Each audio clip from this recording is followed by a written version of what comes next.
What's up, everyone? Welcome back to another review. And this time, we're going to be covering Batman vs. Two-Face, the animated movie from 2017. This movie stars Adam West, Burt Ward, Julie Newmar, and William Shatner voicing Harvey Dent, Two-Face. This is a sequel to Batman: Return of the Cape Crusaders, set within the continuity of the 1966 Batman TV show.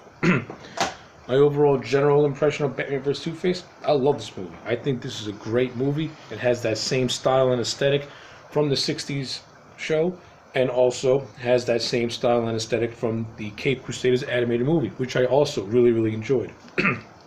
Now while Return of the Cape Crusaders was more or less a love letter to the show, this is more of like this is more of a movie, and actually has a really cool story to tell. And the story is Two-Face. I'm a huge Two-Face fan ever since I've always been a huge Two-Face. Always been a huge fan of Two-Face ever since the Batman animated show from the 90s. I just think Two-Face is one of Batman's most interesting villains. I like him better than the Joker, personally. I don't know. There's just something about Two-Face that I just latch on to. I don't know what it is. I don't know if it's because the man is truly insane, and the fact that a simple thing as a coin can decide your fate, which I think is just morbidly cool. And so that's my impression on Two-Face, the character in general. But this movie itself, damn good stuff. I like all the performances in this movie. I like the nice little Easter eggs in this movie. Adam West, in his final portrayal as Batman, once again does a fantastic job. It's as if he and Burt Ward never left this universe. They slip back into these roles with so much natural ease. It's ridiculous as to how good it is. The chemistry is still there. I like the chemistry. I also like the I like the chemistry between Ward and West is always there, and I also like the chemistry between West and Shatner. You know, when they're Bruce Wayne and Harvey Dent, they come across as being real friends. When they're Batman and Two-Face, I buy that Two-Face is a threat. William Shatner does an awesome job playing Harvey Dent and Two-Face. When he's Harvey Dent, he has a very calm, soothing voice to him. Going back to his Star Trek days, and then when he's Two-Face, he just becomes a completely different person in general, and I love it. He gives them both distinct personalities, which actually plays into the twist of this movie. And I also like the design of Two-Face as well. It's straight off the page in his early appearances, and it fits and matches the tone of the Adam West universe with ease. And I like how they don't go too graphic with Two-Face's origin. Pretty much, Hugo Strange develops this machine called the Evil Extractor, and what it does is that it takes a bad person and extracts all the evil from them. But in doing so, it takes a good person like Harvey Dent and it lets out his evil side, and this is the creation of Two-Face. So I like how they did it in a very Adam West Batman comical way, but it takes itself very seriously. So it works for the tone, and it works for this universe, and it works for this movie as well, because it also leads to this really cool montage during the opening credits where we see Batman foil Two-Face in numerous different crimes, which is really cool, and probably one of the best sequences to an animated movie. I love it. I like it a lot. I also like there's some really good subplots going on in this movie as well. I like how they use some of the classic TV show villains. We get, they use the King Tut villain, which actually they use King Tut and Bookworm, and both those plots actually play into the larger story, because we find out that Two-Face was manipulating those villains to cause mischief while he does his own thing and throws Batman off his trail.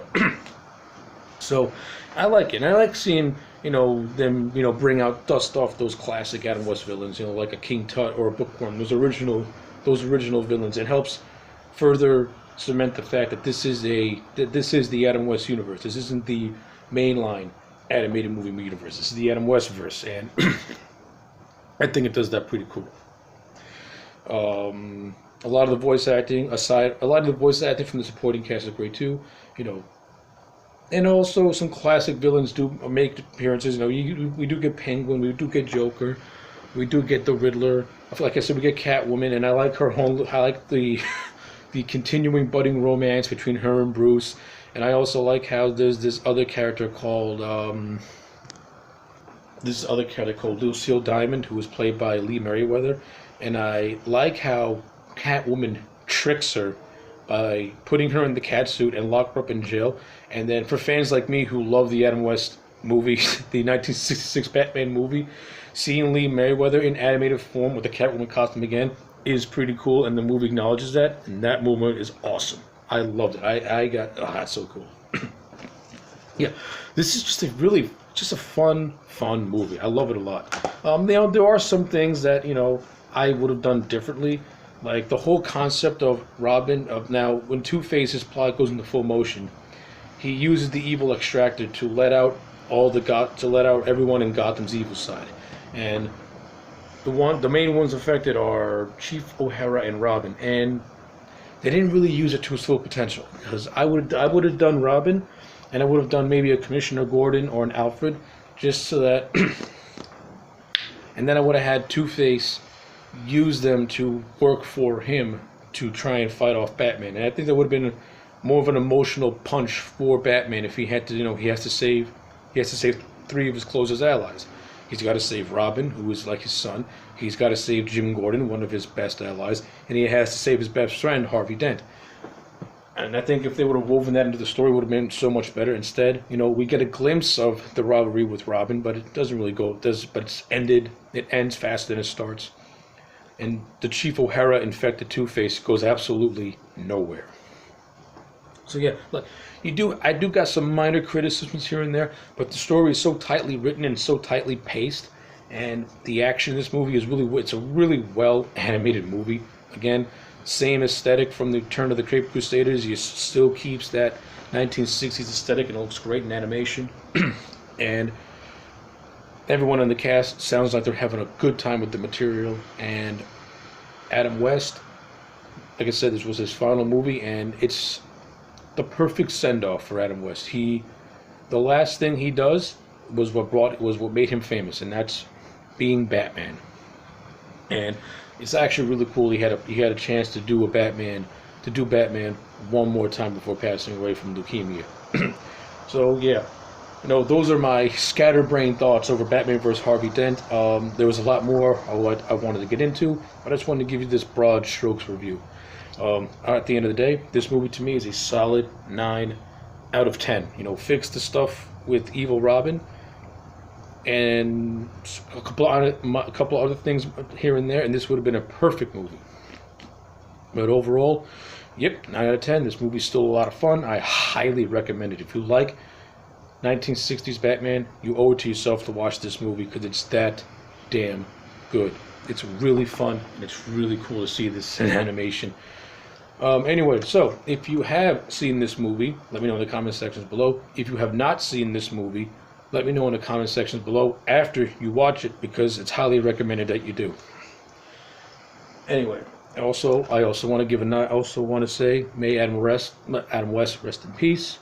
When I was a kid, I used to watch the Batman 66 movie all the time. I thought it was the coolest thing I've ever seen. Adam West was just, he is that generation's Batman. He had that persona of Batman, that do-gooder who just wants to do the right thing. And Adam West played it with such grace and such finesse and such style that it still gets talked about because it was that damn good. So yes, Mr. Adam West, rest in peace. And to everyone else, I'll see you all next time.